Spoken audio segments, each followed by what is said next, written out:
t'enorgueillis. Tu es en train de détruire quelque chose qui est déjà détruit. Donc le Beth Amikdash, Béhémet, c'était déjà décrété. Simplement, Akadosh Baruch Hu s'est servi de Titus pour accomplir son décret. Alors c'est pareil pour Aman. Pourquoi les Bnei Israël avaient un décret d'extermination? Réponse du Rav, Amar Lahem, Amrou, Amrou Atem, dites-vous. Venez proposer. Amroulo, ils ont dit. Mipne Shenehenu, Miseudato, Sheloto Racha. Parce qu'ils ont profité de la Seuda de ce rachat. Qui était le rachat? Alors ça peut être Achashverosh, ça peut être Aman aussi, mais en tout cas, Auto-rachat en général c'est Achashverosh. Imken, alors, si c'est comme ça, ce rachat. Imken, pour ne pas dire son nom. Imken, Shebe Shushan, Yargou, Shebe Chol Olam Kulo, Al Yargou. Alors si c'est comme ça, si c'est à cause du fait qu'ils sont allés profiter de la Seuda, alors normalement, qui aurait dû être tué? Ceux de Shushan. Pourquoi ceux du monde entier, la Seuda, c'était que pour ceux de Shushan? Ceux de Shushan, pardon. Amroulo et Morata. Alors ils ont dit, bon, alors dis-nous toi, Rabbi Shimon, pourquoi? Amar Lahem, Ifne, Sheishtachavu Letzelem. Elle a dit parce qu'ils se sont prosternés devant une idole. Amroulo. Alors les élèves ont dit, Masopanim Yeshvadavar. Mais quoi, alors si c'est comme ça, pourquoi Kadosh Baruch Hu leur a pardonné s'ils ont fait de la Avodah Zara? Masopanim, c'est des préférences. On dit que Kadosh Baruch Hu ne fait pas de préférence. Réponse de Rabbi Shimon, Amar Lahem, Hem lo asu ela lefanim. Non, ils ont fait en fait semblant, les Bnei Israël. Comme s'ils se prosternaient. Afa Kadosh Baruch Hu lo asa imahem ela lefanim. Alors Kadosh Baruch Hu, il a fait aussi semblant. Alors devant, c'est soit à l'époque de Nabucodonosor, soit à l'époque de Haman aussi, quand ils se sont prosternés, puisqu'on sait que Haman se promenait avec une Avodah Zara. Mais encore une fois, c'est pas tous. Ok, très bien. Alors, À la base, il a posé la question, il a dit que tous devaient se prosterner. Tous devraient se prosterner. Certains disent que c'est à l'époque de Nabucodonosor. Nabucodonosor avait obligé à se prosterner. Donc il y avait un dossier sur le Ham Israël. Et donc, la réponse que donne Rabbi Shimon, c'est dit, eux ils ont fait semblant. Alors Akadosh Baruch Hu, il a fait aussi semblant. Et donc, la question a été posée à Eliyahu Hanavi. Est-ce que le décret, c'est un décret qui a été signé par le sang ou c'est un décret qui a été signé par de la terre? Si c'est du sang, alors c'est très grave. Si c'est par de la terre, c'est quelque chose qu'on peut changer. Et la réponse était qu'effectivement, c'était un décret qui avait été signé par Akadosh Baruch Hu, mais il y avait vraiment un décret d'extermination qui avait été signé par de la terre, et donc c'était possible de changer le décret. Quand c'est dame, c'est plus grave, c'est dans le sang.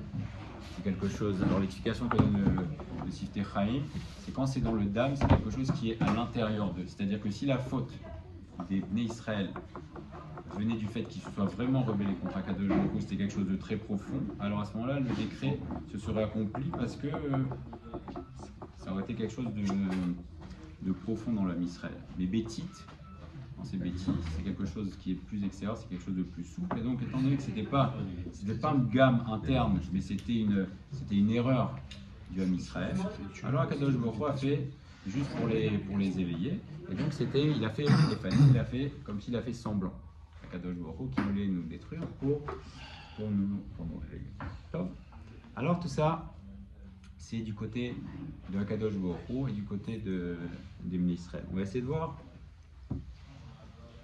du côté de Haman. La semaine dernière, on a vu un sujet concernant le plan d'Haman. On va voir une autre facette du plan d'Haman aujourd'hui. On va essayer de comprendre comme ça le nom de Purim. Pourquoi ça s'appelle Purim? Déjà, pour comprendre un petit peu qui était Haman.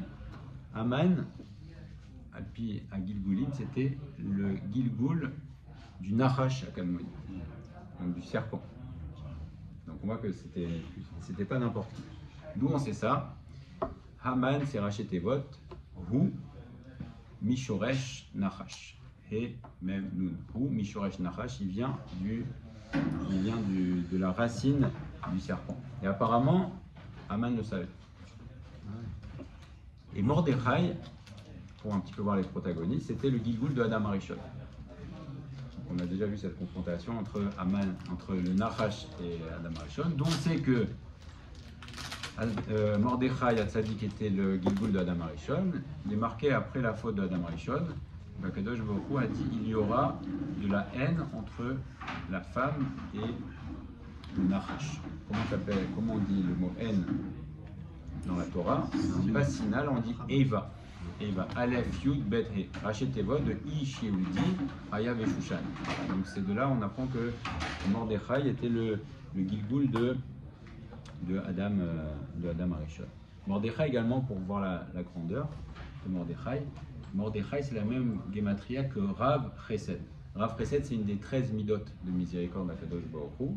Et Rav Chesed, c'est Akadosh Baruch Hu nous donne du bien, même quand on n'est pas réouïm. Même quand on ne mérite pas, Rav Chesed. Akadosh Baruch Hu, il donne, même si on n'est pas méritant. Et on était une génération où on n'était pas franchement méritant.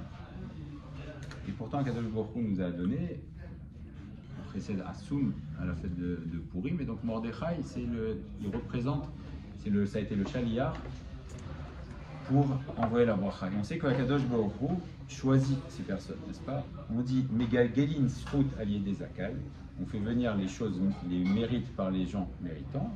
Megalgelin Chova allié des Chayav, et on fait venir les mauvaises choses par les Rechaim. Donc par exemple, si un Titus a détruit le Beth Amikdash, c'était pas un hasard, c'était parce que lui était un rachat, et donc on a choisi le rachat pour faire venir les mauvaises choses. Si Aman a été choisi pour faire ça, c'est que lui c'était un rachat, et lui en plus le savait.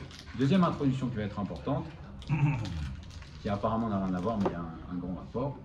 Si je vous demande combien il y a de lettres dans l'alphabet hébraïque,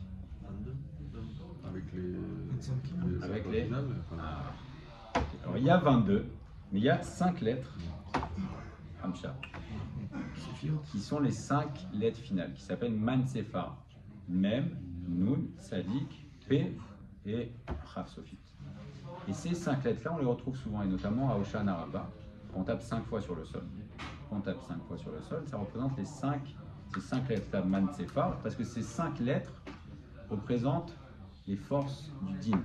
Ça représente le din. Alors pourquoi ça représente le din? Parce que le din, la notion de din est indispensable dans le monde, et la notion de din, c'est mettre des barrières, d'accord? Alors pourquoi la notion de din est indispensable dans le monde? Parce qu'on prend l'exemple de l'eau. L'eau, ça représente le chesed, Mais si l'eau n'est pas limitée, qu'est-ce que ça va faire? Ça va faire une inondation. Alors l'eau est indispensable à la vie, mais si tu ne limites pas l'eau dans un kéli, alors ça va faire une inondation. Donc le din est indispensable. Et le din, c'est la notion de limite. Et pourquoi ces lettres-là expriment la limite? Parce que ces lettres-là, on ne peut les mettre qu'à la fin.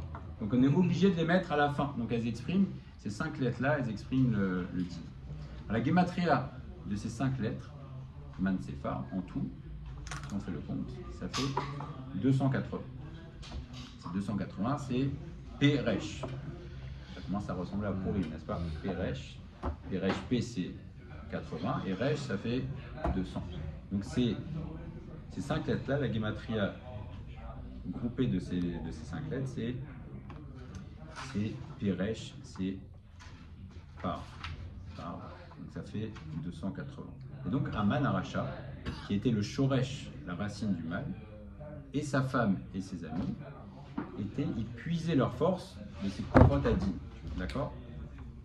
Alors donc on voit ça. Les 2 premières lettres, c'est Mem Nun, Man, c'est les lettres de Aman. Alors de manière très étonnante, Man, Mem Nun, ça fait 90, et c'est la valeur numérique du mot Meler. Sadik, c'est 90. Sa femme Zeresh, elle puisait de la lettre Tzadik, qui est aussi le din. Et Tzadik, c'est la gematria de, pareil, Meler, mais Malar. Donc il y a Meler, Malar. Et les 2 dernières, il nous reste quelle lettre? Il nous reste P et Chaf. Sophie, ça fait combien? P, ça fait 80, et Chaf, ça fait 20. Et ça fait la gematria de Imlor. Donc on retrouve Meler, Malar, Imlor. Ça nous rappelle quelque chose, n'est-ce pas? Donc que voulait faire Aman? Aman, il voulait amener du din sur l'homme Israël. Et donc il voulait enlever, il était tellement Baal Gahava, il voulait enlever la royauté d'Akadosh Baruch Hu dans le monde. Donc à la place de Hachem Meler, Hachem Malach, Hachem Imlor, il voulait faire Meler, Malach, Imlor, donc puiser toutes ces forces de ces cinq lettres, des Kohot, des Chotot, des Kohot Adin, pour le renverser sur le Ham Israël. Et c'est pour ça qu'on dit dans la Megillah que Adam il était Hédiot Kofetz Barosh. Alors le pshat, c'est quand Achashverosh s'est énervé sur Vashti, il a posé la question, il a dit qu'est-ce qu'on va faire avec cette femme? Et qui a répondu en premier? Memouchad, Aman. Et il a dit oui, il faut la tuer. Et là, de là, on dit qu'en général, celui qui se précipite pour répondre, c'est pas le plus chacham. Marqué dans le Pirkei Avot. Le chacham, il réfléchit. Et donc, qui est-ce qui a sauté? L'imbécile, c'est Aman. Il a proposé de tuer Vashti. On dit idiot, kofetz barosh. L'imbécile, l'homme simple, il va répondre ce qui lui passe par la tête. Et donc, Aman s'est comporté comme un imbécile parce qu'il voulait tellement s'enorgueillir. Il voulait même prendre la place d'Akadosh Baruch Hu. Et on sait que Haman était plus riche que Achashverosh, certains disent, et était plus puissant qu'Achashverosh. On lui avait donné la tabac, il faisait ce qu'il veut Haman, ce qu'il voulait Haman. Et Haman avait tellement de volonté de s'enorgueillir qu'il voulait prendre la place d'Akadosh Baruch Hu. Et qu'est-ce qu'il a fait d'ailleurs? Il a décidé que tout le monde devait se prosterner devant lui. Qu'est-ce que ça veut dire se prosterner devant lui? Il prend la place de Dieu. Donc il voulait devenir une avodat zara, il l'a mis sur son cœur. Alors sa kavana était double, c'était non seulement prendre la place d'Akadosh Baruch Hu, mais il voulait aussi faire chuter les Bnei Israël dans deux fautes. Premièrement, il voulait faire fauter les Bnei Israël dans l'avodat zara, puisqu'il savait que si Akadosh Baruch Hu nous protège, alors il ne peut rien faire, donc il voulait nous faire fauter dans l'avodat zara. Les gammes, il a essayé, il a réussi, de nous faire profiter de la Séouda de Achashverosh. Comment? C'est de l'assimilation. Non, avodah zara. C'est la faute la plus grave de avodah zara. On dit que toutes les fautes, normalement, on ne les prend pas en compte si on ne les a pas faites. C'est-à-dire que si quelqu'un dit je vais aller manger au McDo, pas cachère, et il ne mange pas, on dit bon, il a voulu mais il n'a pas fait. Mais la avodah zara, c'est tellement grave que même une pensée de avodah zara, c'est compté comme une averbe. Donc Haman voulait nous faire chuter. Il voulait faire chuter le Ham Israël et il voulait, et c'est très important, qu'on aille à la Séouda de Achashverosh. C'était lui qui était l'instigateur. Dans la Séouda de Achashverosh, Meratson Liba, volontairement. C'est pas juste qu'on soit là. Il voulait qu'en plus on vienne volontairement. Pourquoi? Pour réveiller la faute de Adam Arishon. Voilà. On va essayer d'expliquer un petit peu comment il voulait révéler la faute de Adam Arishon. Tout ça pour qu'il capte en fait. Alors on dit que Haman c'était un grand astrologue, c'était un chacham, sa femme c'est une grande sorcière, etc. Donc c'était pas des. Comment il est passé d'un statut de coiffeur à un statut de grand astrologue? Il a volé les trésors. Akadosh Baruch Hu élève qui on voit que son descendant Hitler, Racha, c'était un homme. Il est devenu roi du monde alors que il paraît que c'était vraiment un imbécile. Mamash, un imbécile. C'était le concours des beaux-arts. Mais il était Mamash, c'est pas que il était tipèche. Même son livre, il paraît que c'est quelqu'un qui l'a écrit pour lui. Lui, il disait des paroles antisémites et c'est pas lui qui a écrit son livre. Qui? Le livre Mein Kampf. C'est pas lui qui l'a écrit. Lui, il faisait de la propagande et donc quand Akadosh Baruch Hu veut élever quelqu'un, il va prendre n'importe qui. Il va l'élever au plus haut niveau. Top. Donc Haman voulait qu'on vienne volontairement à la Séouda de Achashverosh. Et il a réussi à le faire. Pourquoi?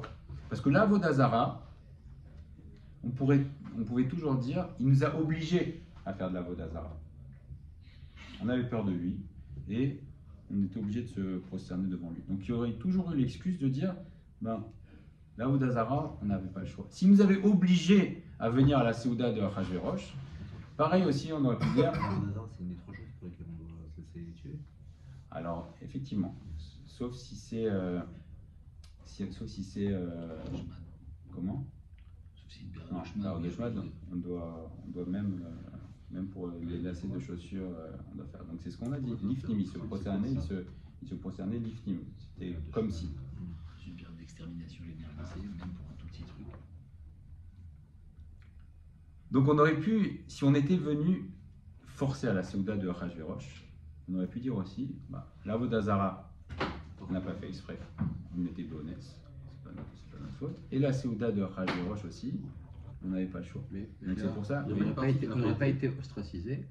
Ça a montré du doigt, en gros, si on n'avait pas été à cette Séouda-là. On va dire, regardez, il y a tout le peuple du monde entier, tout mon royaume qui vient à cette Séouda, sauf les Juifs. C'est la question qu'ont posé les Israël à Mordechai. Il a dit, vous n'allez pas à la Séouda. Ils ont dit ça, et c'est pour ça que Mordechai a été décrit en son temps, parce que tout le monde ne comprenait pas. Et Mordechai, dans sa grandeur, savait quel était le plan. Il connaissait, il savait le plan. Et les Israël ont dit, mais on va se faire... tu es fou, comment on peut refuser? Et en plus, c'est une Séouda amicale. C'est une Séouda amicale. Mais Mordechai savait très bien ce qu'il y avait derrière. Comment? Voilà. C'était pas Diabel, c'était Balkouta là. Comment? Là, c'était pas Diabel. Non, parce qu'il y avait une kavana. Achashverosh, il a mis les habits du Kohen Gadol à cette Séouda aussi. Il y avait Aman derrière. Alors Aman, qu'est-ce qu'a fait Aman? Il les a attirés. Et Aman a tout organisé de manière à ce que ce soit une Séouda cachère les méadrim. Tu veux dire que les Juifs, ils avaient la conscience, avec ce qu'avait dit Mordechai, ils avaient conscience qu'ils étaient en train de faire Avodazara en allant à cette Séouda? Non. Ils voulaient faire deux choses, Aman. Ils voulaient premièrement les faire, et on va comprendre pourquoi, les faire tomber dans la Avodazara, mais la Avodazara, ils étaient forcés. Et deuxièmement, ils voulaient également qu'ils viennent à la Séouda de Achashverosh, mais pas forcés volontairement. Parce que quand quelqu'un vient volontairement, alors ça met une grande accusation sur lui. D'accord? Mais une fois sur place, ils voient les habits du coach, ils disent pas, il y a un truc qui problème. tombe pas. C'est ça qui C'est c'est la question pas qu'on grave. pose. Il y a Balchatzar qui est mort en mettant les habits du Kohen Gadol. Ils peuvent aussi abandonner un peu. C'est quand même sacré. C'est quand même sacré comme. Il n'est pas mort. Et les 70 ans, ils sont passés. Ils peuvent tomber dans un yéhouch. Ils voulaient nous désespérer. Donc Mordechai le savait. Et Aman voulait que les Juifs viennent et boivent Biratson Mipne Gvod Ameler pour l'honneur du roi. Et c'est pour ça qu'il a tout organisé. Et il y avait donc deux échansons à cette fête. Il y avait Aman pour les Goïms et Mordechai, c'était celui qui s'occupait du vin pour les Juifs. Donc il était quand même là pour essayer de tempérer. Mordechai, il était présent. C'est lui qui s'occupait des vins pour les Juifs. Donc il était là, parce qu'il savait très bien ce qui était en train de se tramer, Mordechai. Ok. Donc pourquoi Aman Aracha, il voulait précisément leur faire Avodazara et les faire manger Beratson, alors bien sûr pour faire une accusation. Et Aman aussi, alors en tant que Gilgul du Nahash, et en plus en tant que descendant direct de Agag, qui était le roi de Amalek, il avait une dent contre l'homme Israël. Pourquoi? Parce qu'il sait que Shaoul, le roi, avait tué, en tout cas avait été responsable de la mort de son arrière-grand-père. Et il savait aussi que l'homme Israël avait fait la guerre, c'est l'Haftara qu'on a lu hier, avait fait la guerre contre Amalek, avait tué Amalek. Donc il avait vraiment une dent contre l'homme Israël. Et d'ailleurs, Mordechai, on refait la même histoire, c'est rapporté dans Massa de Megillah. Mordechai est un descendant de Binyamin, c'est un descendant direct de Kish, Ben Kish Ishimi, donc il est de la famille de Shaoul. Donc il se retrouve, on refait la même histoire, hop, on reprend la même histoire et les mêmes protagonistes quelques générations après. Donc Aman déteste l'homme Israël, il déteste Shaoul, et par son biais il déteste Mordechai, et en plus, Aman est le Gilgul du Nachash HaKadmoni. Mais dans ce cas-là, pour quelle raison Mordechai n'a pas tué les 200 000 enfants d'Aman? Il n'a pas? Il n'a pas tué tous les enfants d'Aman pour exterminer Amalek. Il n'y avait pas que Aman. Non, mais on dit qu'il a tué ses enfants, plus c'est lui et ses 10 enfants.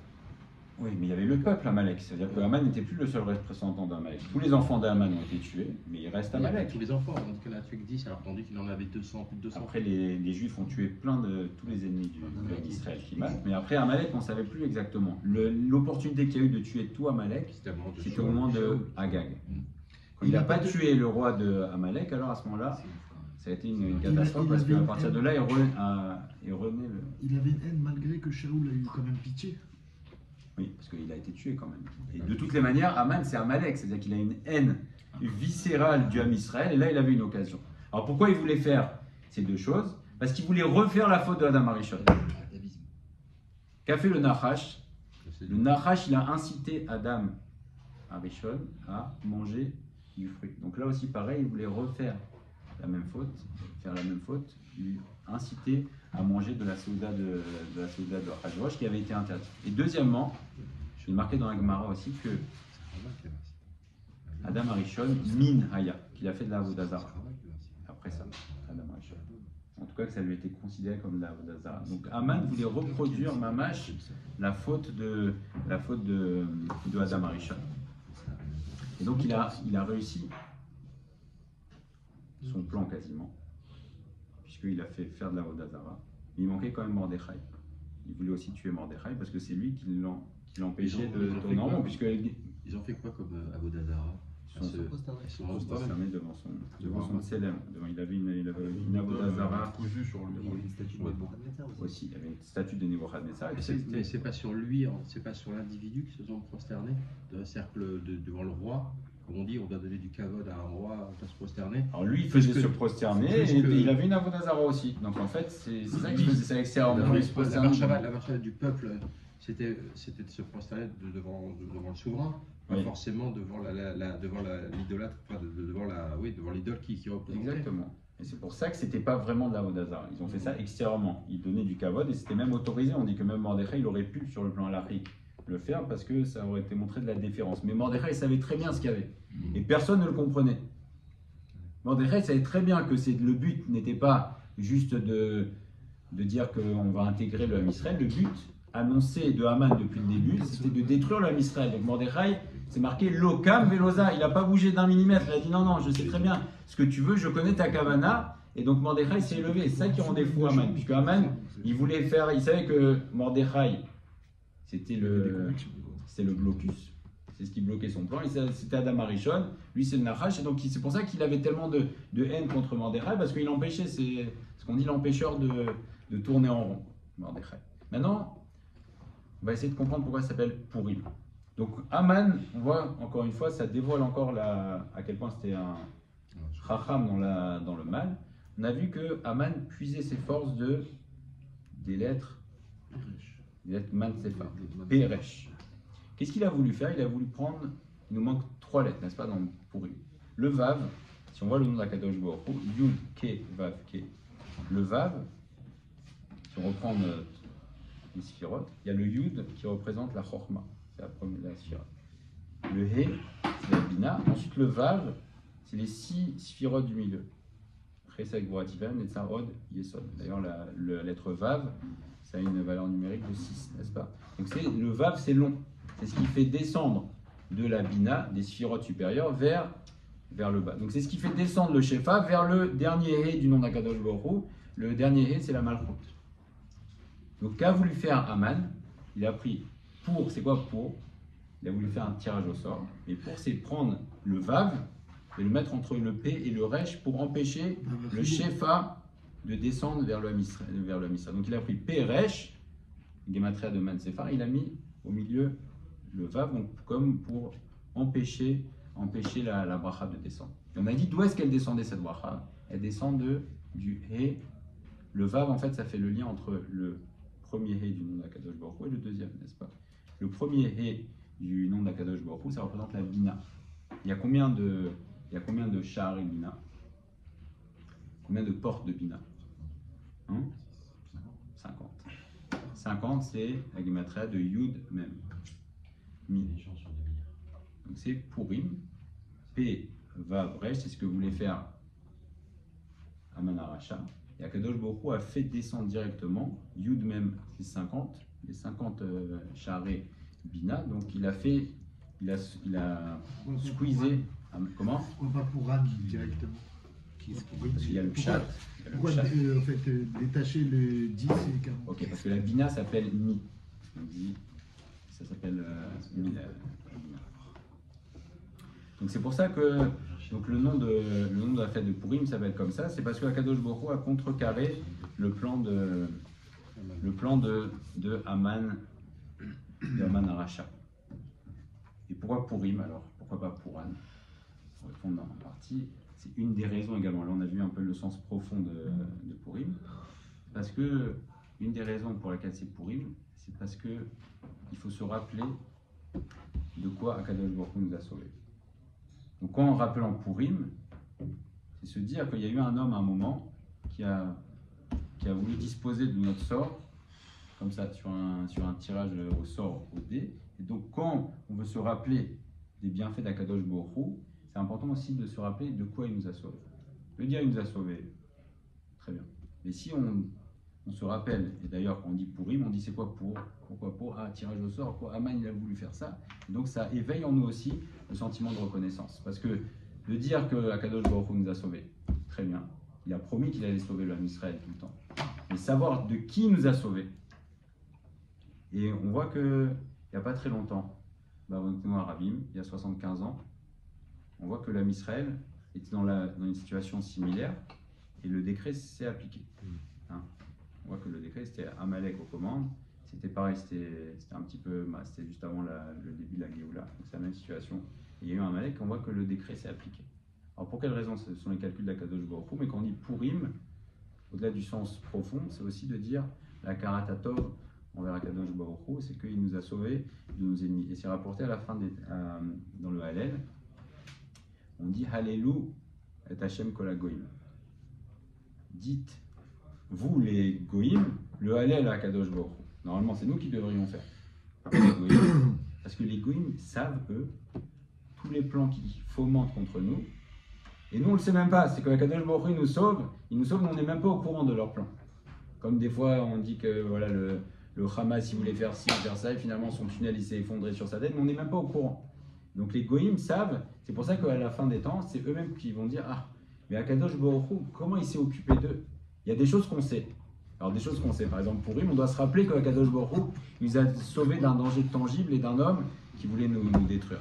Mais il y a aussi beaucoup de choses qu'on ne sait pas, et que Akadosh Baruch Hu nous protège en cachette. Alors Bezrat Hashem, chez Niske, de voir la chute de tous nos ennemis, et Bezrat Hashem, on dit ce fameux Teilim, hein, et nous, c'est Mechim Bezrat Hashem.